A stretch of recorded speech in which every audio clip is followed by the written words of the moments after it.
Coming up on Mountain News this morning, some of the Commonwealth's new state leaders are from Eastern Kentucky, and some Appalachian organizations are looking ahead to the next natural disaster to make sure we stay prepared.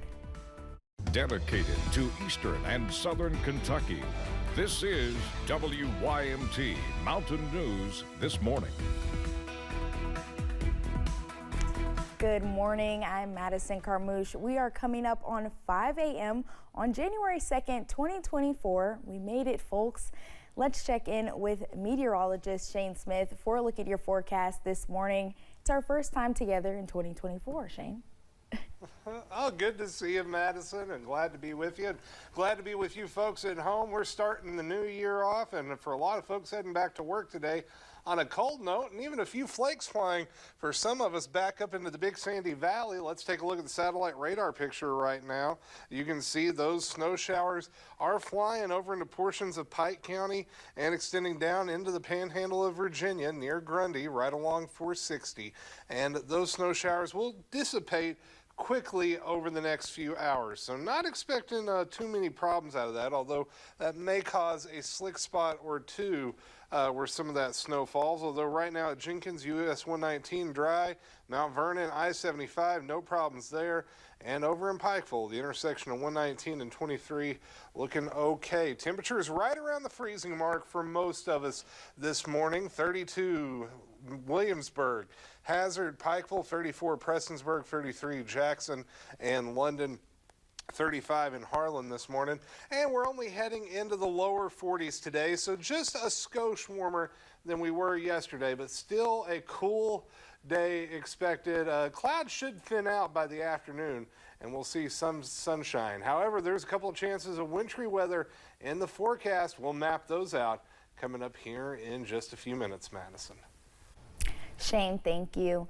The new year means several of Kentucky's new state leaders are taking office, and for two of them are from Garrett County. It's home to both Mark Metcalf and Jonathan Schell. Agriculture Commissioner Jonathan Schell and Kentucky Treasurer Mark Metcalf took their oaths of office yesterday morning at the Garrett County Courthouse. There, they were joined by those in the community for a special ceremony. So it's a great day. It's good to be here in Garrett County and celebrating with all our friends from across the state. I think it's pretty special. It's special for me. You know, growing up, I've always known Mark Metcalf as my county attorney, and as a friend, he went to high school with my dad. Both Metcalf and Schell say they look forward to making sure the interests of rural Kentucky are represented well. Metcalf and Schell were not the only ones to be sworn in within the last 24 hours. At midnight on New Year's Day, Attorney General Russell Coleman was sworn in. He is taking over for Daniel Cameron. He announced his new leadership team last month. Today, current State Treasurer Allison Ball will become State Auditor, and Michael Adams will start his second term as Secretary of State. A swearing-in ceremony will get underway today at 10 a.m. in Frankfort. And state lawmakers will head back to Frankfort today. Tuesday will mark the beginning of the legislative budget session. Top priorities for this year's budget are expected to include education and addressing problems like the opioid epidemic.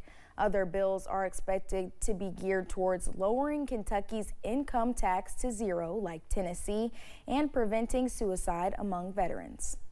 Yesterday, two volunteer fire departments announced that they are merging together. The board of directors of W.R. Castle Fire and Rescue announced the merger with the River Volunteer Fire Department. Officials say the two departments are now a singular agency and will serve approximately 4,600 people. The department is still looking for volunteers. For more information on how you can apply, you can find this story on our website.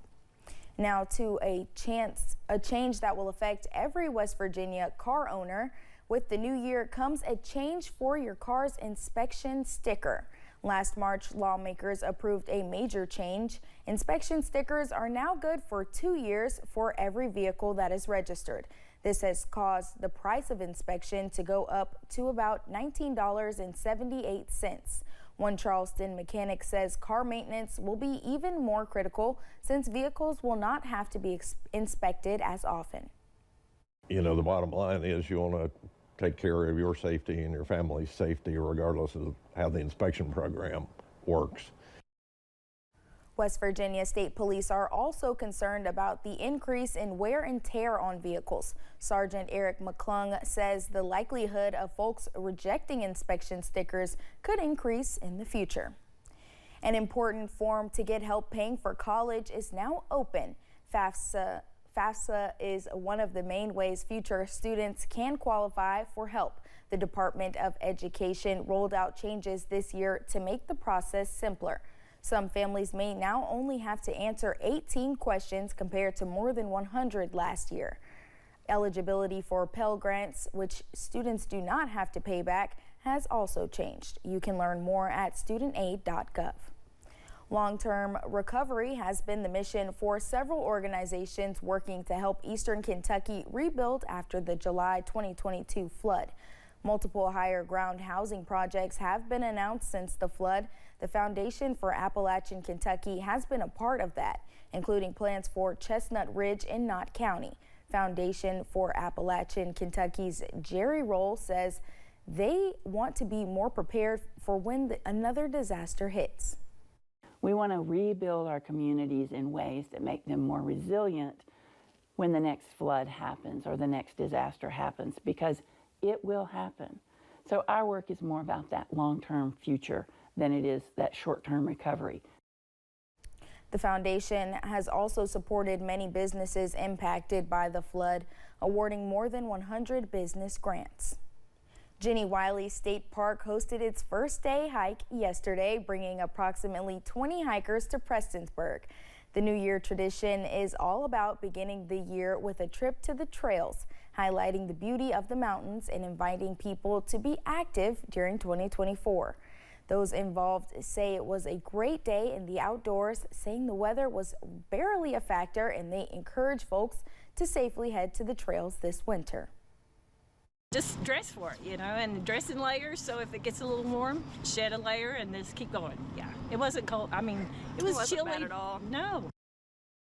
The park was one of many state parks to take part in the New Year tradition.